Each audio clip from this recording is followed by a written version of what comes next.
This is why we can't have nice things. And this story is about far more than just migrants causing trouble. And what's needed here isn't just a glib stop the boats kind of response. The solution in France, as it is everywhere, is actually much simpler than that. The solution is equal treatment for everybody. And I'm just going to say it. The problem here isn't that migrants are being treated worse than the French people. It's that as far as the law is concerned, migrants are a law unto themselves, and they're not being held accountable to the same basic standards of law as any other Frenchman is. Equality before the law. What a novel idea. That is the solution. Remember Martin Luther King Jr.'s dream, that people would be judged by the content of their character. Well, if you're running around doing home invasions, carjackings, and having street fights, then the content of your character is worthy of being judged, and your ass belongs in prison no matter what color it is. Scenes like these in France and elsewhere aren't just about what the migrants are doing, it's also about what the rest of us are allowing. This is about our weaponized compassion and how that has made us cruel towards ourselves and our own children in an effort to appear nice to people who are now being rewarded for taking our compassion and throwing it back in our faces. Newsflash. If we fail to uphold basic law and order among protected groups of people, then law and order will break down among those groups of people. And that's true no matter which group we're talking about. The problem isn't the migrants per se, it's that we've allowed them to become a protected group, unaccountable to the same laws that the rest of us have to follow. And so, of course, and obviously, law and order has broken down among certain sections of migrant communities. And that's not rocket surgery, but it seems to be a foreign concept throughout Europe and most of the English-speaking world. For 2 decades, France has prided itself on being a welcoming place for migrants and refugees, and that's all well and good. I am well on the record as a supporter of migration. I support the free movement of people for the same reason I support the free movement of goods and services.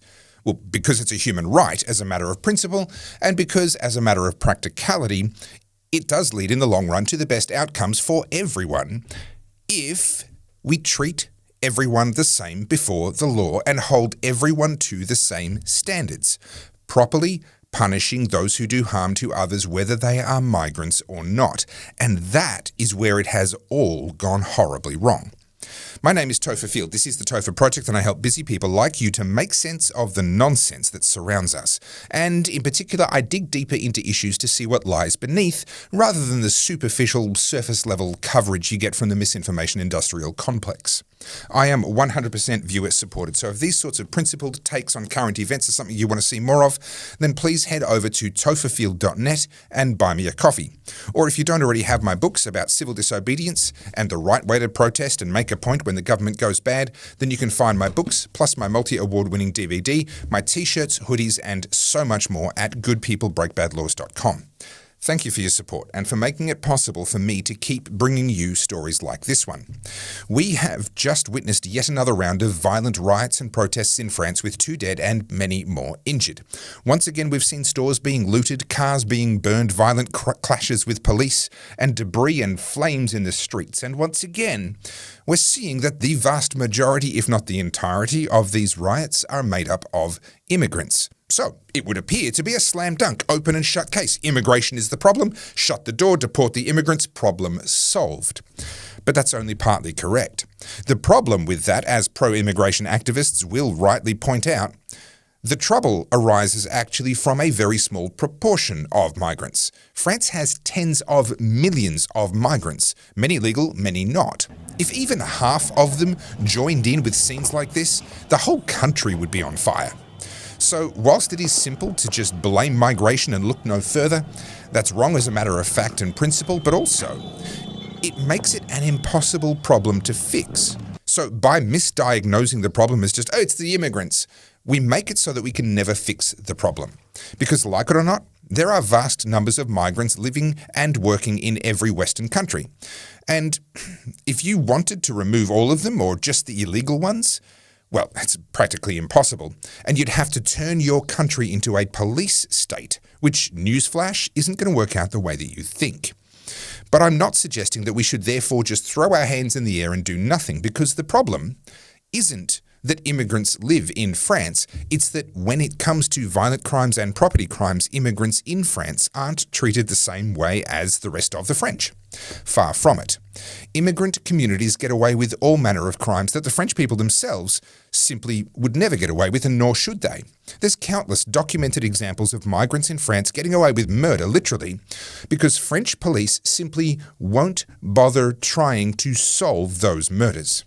Not to mention that migrant camps and gatherings are directly associated with the worst kinds of assault.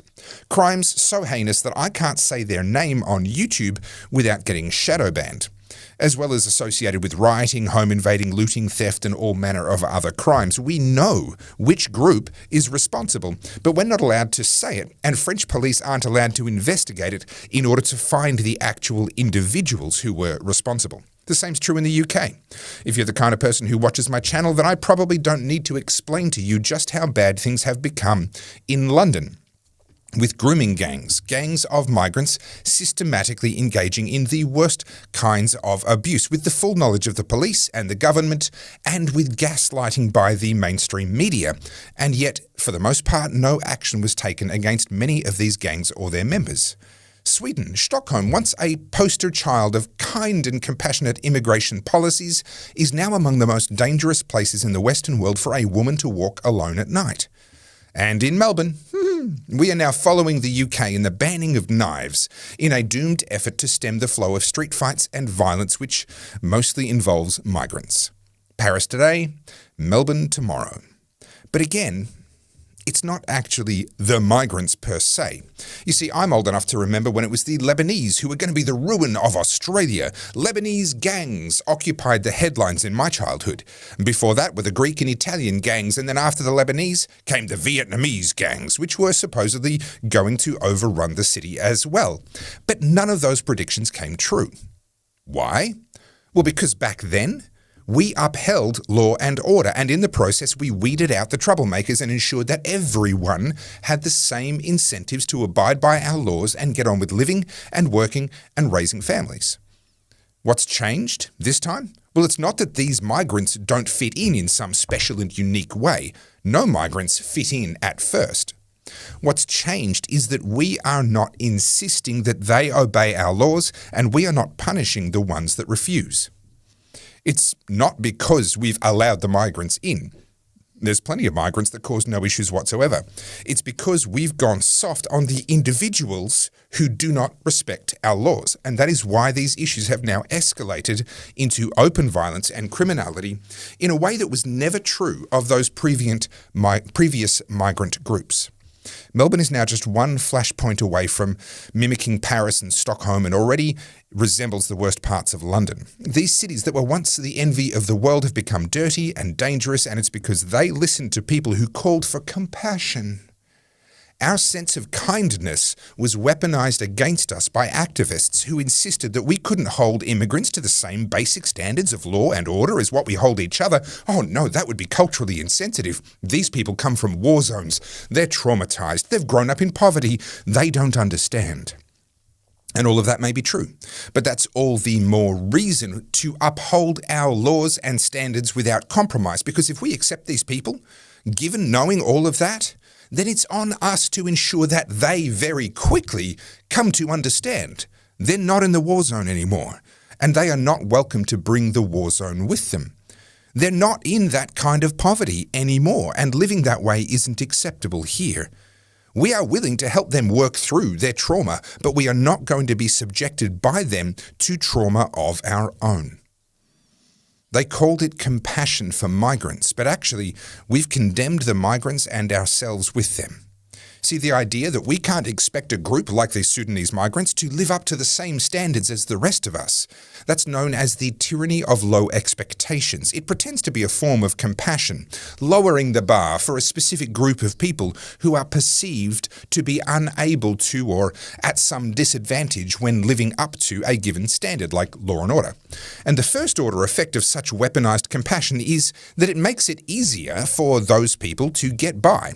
In this case, it makes it easier for them to stay out of prison. But the second order effect is that it means that some of those people choose to never lift themselves up to that basic standard that every Australian has the right to expect from each other. In other words, in this case, some of those people simply continue in their criminality. And the third order effect of that is that anti-immigration groups capitalise on the inevitable bloodshed, the inevitable crime, to gain traction and whip up anti-immigration sentiment among a population which would have had no problem with Sudanese migrants if they had been held to the same standards as the rest of us.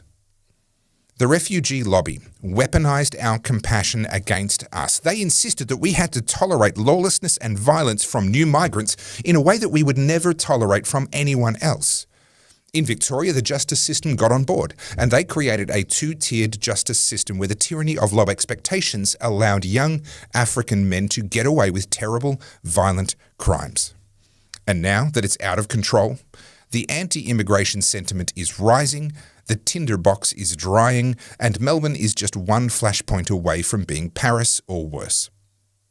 The solution is clear, but time is short. If you don't want anti-immigration sentiment to reach the point where there's open retaliation and even more bloodshed in the streets, and let me be absolutely clear, I do not want it to get close to that point, then we must, as a matter of urgency, throw off this misguided compassion for young immigrants who commit violent crimes and simply treat them exactly the same as we would treat anyone else who committed the same crime. This weaponized compassion, this tyranny of low expectations has to stop, and it has to stop immediately, or else things are going to get right out of hand if they haven't already. But Jacinta Allen is all talk and no action. Remember her toughest in the world bail laws that she promised? Well, the Victorian justice system is still doing its Rex Hunt thing, catch 'em, kiss 'em, let 'em go. And actually dealing with these young violent thugs is going to require courage from Premier Allen, something that I don't believe she has. Because it's going to require her to stand up against the crocodile tears of the refugee lobby and actually do what they say they want, but are terrified to actually get: equality before the law. If you said to a refugee lobbyist that you believe in equality for everyone, even for those who have only just arrived in Australia, they would agree with you in word. But if you then actually follow through and treat new immigrants equally, including in the courts when they commit violent crimes, well, then the refugee lobby screams bloody murder. We are literally being too nice for our own good. Our compassion has been weaponized against us. And the solution, well, it's to deal directly, equally, and, where it's called for, harshly with the individuals responsible for each and every one of these violent crimes. The solution requires courage, something which Premier Allen doesn't have, which is why she is instead rushing through nonsense laws like the machete ban, which will not affect the behaviour of criminals at all. And that is why, unfortunately, we're not going to see a solution or an end to this violent crime wave until after Premier Jacinta Allen is gone. Paris today, Melbourne tomorrow. Sorry about that.